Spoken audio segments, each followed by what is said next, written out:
Biotechnology పరిశోధనలో మైలురాయి PM Modi.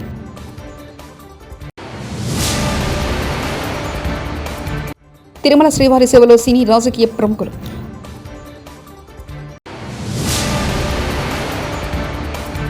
Automobile రంగంపై ప్రత్యేక దృష్టి సీఎం రేవంత్ రెడ్డి.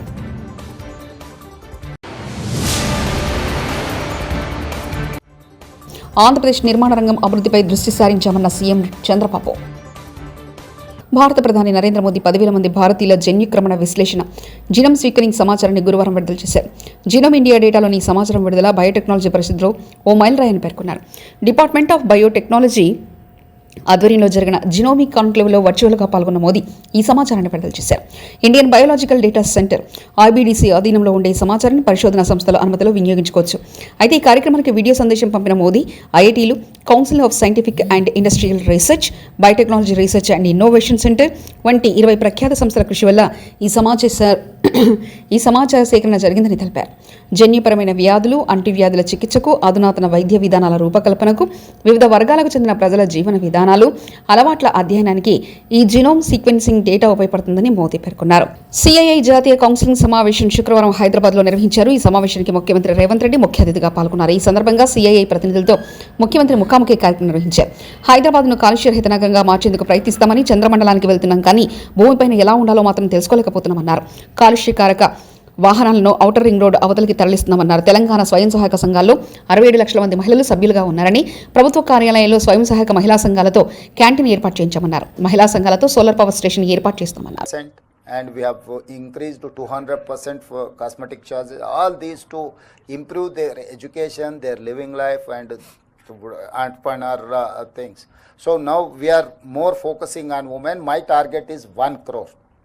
1 crore కోటి మంది మహిళల్ని కోటీశ్వర్లను చేయడం. So 1 crore women we wanted to make sure they're crorepati. So for a crore, this is what our target.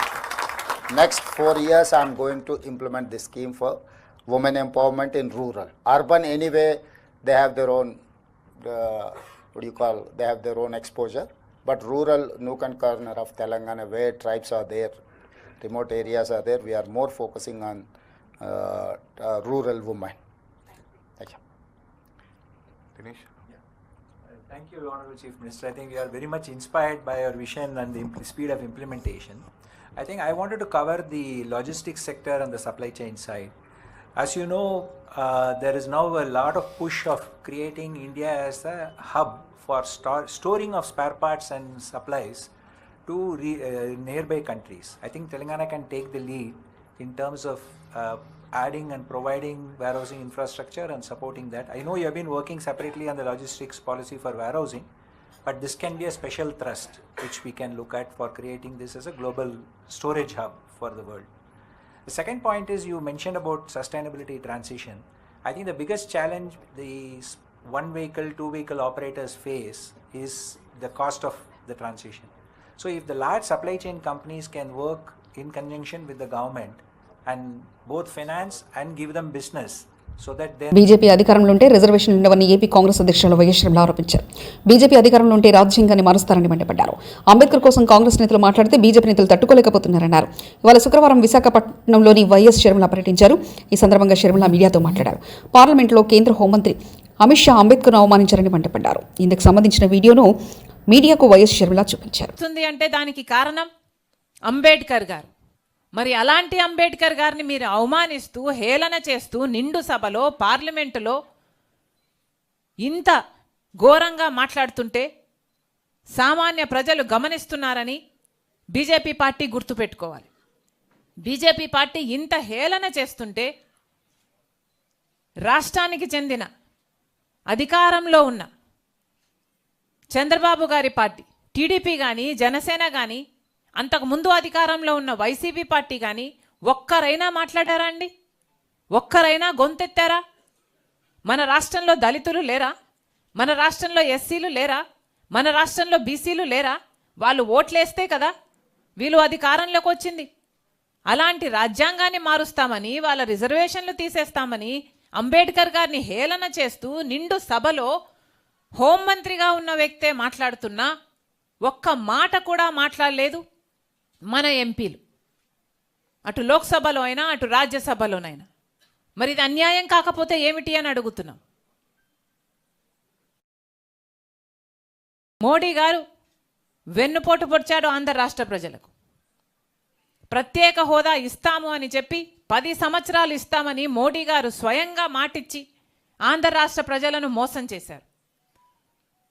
అలాంటి వాళ్ళను ఎత్తి పట్టుకున్నారు ఈరోజు. అలాంటి వాళ్ళతో పొత్తులు పెట్టుకున్నారు ఈరోజు టీడీపీ అయినా జనసేన అయినా. ఇది ఎక్కడి న్యాయం అని అడుగుతున్నాం. నిన్న మోడీ గారు వచ్చారు, ఇదే విశాఖపట్నానికి వచ్చారు. ఒక్క మాటైనా మాట్లాడారా అండి? ప్రత్యేక హోదా గురించి మాట్లాడారా? లేకపోతే విభజన హక్కుల్లో ఒక్క వాగ్దానమైనా నిలబెట్టుకుంటామని చెప్పారు.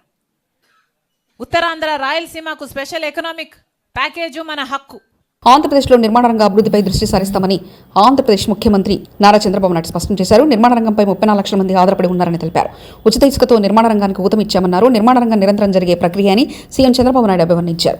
నరేట్కో, క్రెడ్రాయ్ వంటి సంస్థలు ముందుకు రావాలని ఈ సందర్భంగా ఆయన పిలుపునిచ్చారు. మేము ఆ రోజు ఒకే మాట చెప్పాం, మమ్మల్ని ఆశీర్వదించండి, మళ్ళీ ఆంధ్ర రాష్ట్రాన్ని అన్ని రంగాలలో అభివృద్ధి చేసే బాధ్యత మేము తీసుకుంటామని చాలా స్పష్టంగా ఆ రోజు మీ అందరికీ హామీ ఇచ్చాం. మా హామీలు నమ్మారు.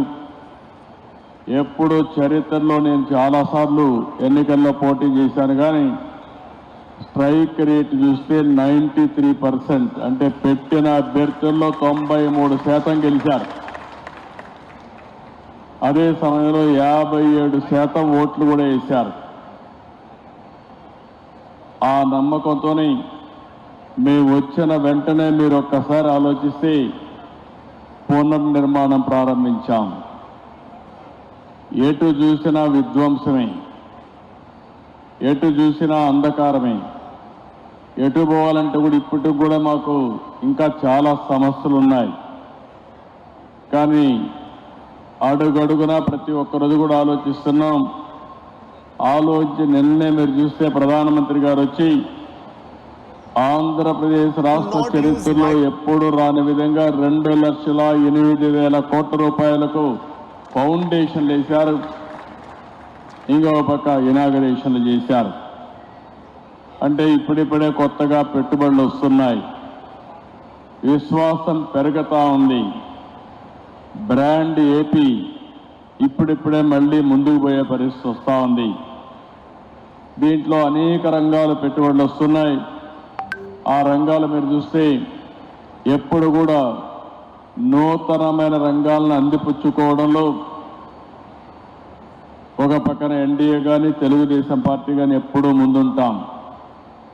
ఈరోజు మీరు చూస్తున్నారు, 95లో హైదరాబాద్లో ఏమీ లేని సమయంలో అంచెలంచెలుగా అభివృద్ధి చేసి ఈరోజు ఇండియాలోనే నెంబర్ 1 సిటీగా, మోస్ట్ లివబుల్ సిటీగా తయారు చేశామంటే ఆ రోజు చేసిన ఫౌండేషనే. అక్కడ కూడా ఆ రోజు నిర్మాణ రంగమే లేదు. అలాంటి నిర్మాణ రంగాన్ని ముందుకు తీసుకుపోయాం. గత 13 సంవత్సరాలుగా ప్రతి ఏడాది సంక్రాంతి పండుగ సందర్భంగా అయ్యప్ప సేవా సొసైటీ వారు ప్రభుత్వ పాఠశాలలో చదువుకునే పేద పిల్లలకు బట్టలు పంపిణీ చేయడం అందరికీ ఆదర్శనీయమని మంత్రి సోదరుడు రాయచోటి నియోజకవర్గ టీడీపీ నేత డాక్టర్ మండిపల్లి లక్ష్మీప్రసాద్ రెడ్డి అన్నారు. గురువారం రాయచోటి పట్టణ పరిధిలోని సుద్దాలవాండ్లపల్లె గ్రౌండ్లో గల మణికంఠగిరిపై అయ్యప్ప సొసైటీ వారి ఆధ్వర్యంలో పేద పిల్లలకు బట్టల పంపిణీ కార్యక్రమం నిర్వహించారు. ఈ సందర్భంగా డాక్టర్ మండిపల్లి లక్ష్మీప్రసాద్ రెడ్డి మాట్లాడుతూ పేద పిల్లలు కూడా సంక్రాంతి పండుగను సంతోషంగా జరుపుకోవాలని తెలిపారు. కార్యక్రమాలు వచ్చేసి కార్తీక మాసం స్టార్టింగ్ నుంచి జ్యోతి వరకు ప్రతిరోజు అన్నదాన కార్యక్రమం ఉంటుంది. ప్రతిరోజు 500 నుంచి 600 మంది స్వాములు ఇక్కడికి వచ్చి భోంచేసేవారు. తర్వాత నేను గురుస్వామిగా నేను మాలలు వేసిన వచ్చిన గురుదక్షిణలు, ఇరుముళ్ళు కడితే వచ్చిన గురుదక్షిణలతో ఇక్కడ ప్రతి సంవత్సరము 2013 నుంచి 2024 ఇప్పుడు 12వ సంవత్సరం. ఫస్ట్ 2013లో చాలా రిమోట్ ఏరియాకు మేమే వెళ్ళి అక్కడ 50 మంది పేద పిల్లలకు సిలకపాటోలపల్లి అనే ఊళ్ళో ఇచ్చాము. ఆ పిల్లల ఆనందాన్ని చూసి ఈ కార్యక్రమం చాలా మంచిదని సదుద్దేశంతో ప్రతి సంవత్సరము ఈ కార్యక్రమము ఏర్పాటు చేస్తున్నాను. ఒక సంవత్సరం 150 మంది, 3వ సంవత్సరం 200 మంది, 4వ సంవత్సరానికి వచ్చేసరికి 400 మంది, 5వ సంవత్సరం వచ్చేసరికి 500 మందికి కూడా ఇచ్చాము. తర్వాత అప్పుడు అందరము కలిసి ఇస్తా వచ్చినాము. ఇంకా గుడి కన్స్ట్రక్షన్లో ఉన్నది, మనం ఈ యొక్క పెట్టుబడిని మనం గుడి మీద పెట్టాలని మా కమిటీ నిర్ణయించడంతో నేను ఒక్కడిని మాత్రము అయ్యా అది మంచిదేను, కానీ ఈ ప్రోగ్రాము ఉంటే గుడికి కూడా మేలే జరుగుతుంది అనే ఉద్దేశంతో నేను ఒక్కడనే 2016 నుంచి నాకు వచ్చిన గురుదక్షిణలతో నా కష్టార్జితంతో ఈ యొక్క సొసైటీ తరఫు నుంచి మేమందరము కలిసి ఈ యొక్క పేద పిల్లల బట్టల పంపిణీ కార్యక్రమం ప్రతి సంవత్సరము జరుపుతున్నాము. నా వెనక నా మిత్రులు కూడా ఎంతో సహకరిస్తారు. నా వరకు గుడి వరకు ఇంకా పెద్దగా చేస్తారు. నా ఒక్కడి మాత్రమే ఈ మాదిరి పిల్లలకు ఇస్తాము. అందరం ఇచ్చేసినామంటే గుడి జరగదు, ఉన్నేలే స్వామి ఆ ప్రోగ్రాం మంచిదంటున్నావు అని నా మిత్రులంతా నా తోటి మెంబర్లందరూ చెప్పడంతో ఈ యొక్క ప్రోగ్రాము చేస్తున్నాము. అయినా కూడా ప్రతి సంవత్సరం నీళ్ళు కూడా లాస్ట్ ఇయర్ 360 మంది పిల్లలు పేద పిల్లలకు ఇచ్చాము. అది కూడా చాలా రిమోట్ ఏరియాలోకి పోయి మేమే సెలెక్షన్ చేసుకొని వాళ్ళ సైజులు చూసుకొని తరగతుల వారిగా వారి పేర్లు తీసుకొని దాదాపు 400 మందికి తక్కువ లేకుండా ఇచ్చేవాళ్ళము. కాబట్టి వాళ్ళ పిల్లల ఆనందం సంక్రాంతికి ఆ పేద పిల్లల తల్లిదండ్రులు కూడా నా దగ్గరకు వచ్చి స్వామి ఇలాంటి బట్టలు మా పిల్లలకు తల్లిదండ్రులుగా మేము కూడా తీసిలేదు, మీరు చాలా మంచి బట్టలు ఇచ్చారు, మీకు ధన్యవాదాలని చెప్పేవారు. కనుక ఈ యొక్క అన్నదానం కూడా ప్రతి సంవత్సరము చాలా అద్భుతంగా జరుగుతుంది. బయట నుండి వచ్చే యాత్రికులు కూడా ఇక్కడికి చాలామంది హైదరాబాద్ నుండి వచ్చారు, కరీంనగర్ నుండి వచ్చారు, ఖమ్మం నుండి వచ్చారు, చాలా చోట్ల నుండి కూడా స్వాములు వచ్చారు. ఇక్కడ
భీమన్నగాం భార్యం దాసశస్రవత్సామాగేయమానం అభిరాధాసాజుగ ఉపక్రమస్వా భారధర్షదాధృష్ణో జనాసతంత్రారిహే ఉద్యోజవస్తే వాజా అస్మ జతే బలాహృదయం జతే ధియా విప్రావిప్రస్య బలాహృదయం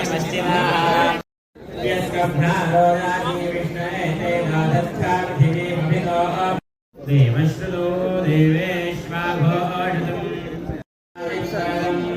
స్వంగోష్టమావాసం దేవీ దుర్యే ఆయుర్షాద్ భాయస్తామసోరాభృణస్వ ప్రయచ్చదక్షిణాదోన్ సవ్యాత్ కృష్ణామే త్వా యజ్ఞపదే సాధో ఓక్తవాకస్మి తస్మాహ దేవా గాతవిదో గాతం భిత్వా గాతవిధవనసత్వ నిమన్నో యజ్ఞం బాహి యజ్ఞపది యజ్ఞపదిం బాహి బాహి యజ్ఞపదిం బాహి బాహి యజ్ఞపదిం బాహి బాహి యజ్ఞపదిం బాహి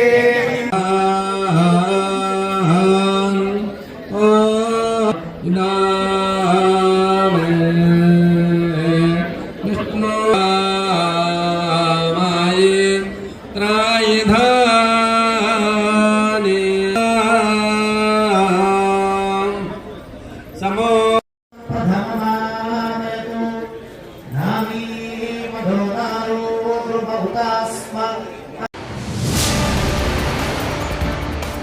బయోటెక్నాలజీ పరిశోధనలో మైలురాయి పీఎం మోదీ.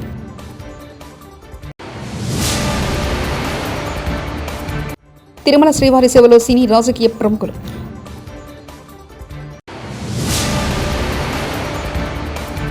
ఆటోమొబైల్ రంగంపై ప్రత్యేక దృష్టి సీఎం రేవంత్ రెడ్డి.